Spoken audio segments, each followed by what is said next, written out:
Hello हाँ माँ गोर लागे छियो।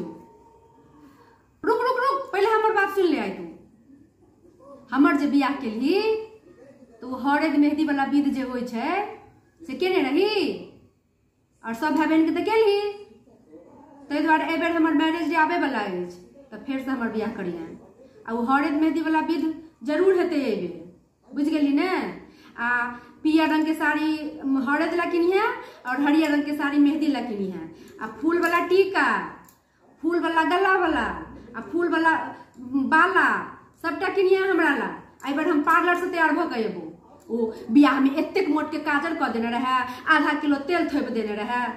फोटो सब देखे छी तखन अपने ने नीक लगैया, मुंह अपने ने नीक लगैया। गई बड़ वह रहथिन बड़ मुश्किल से काबू में एलखिन है। ई तो काबू में नहीं एलखिन ना तो हमरा कन्या दोसर चाहिए।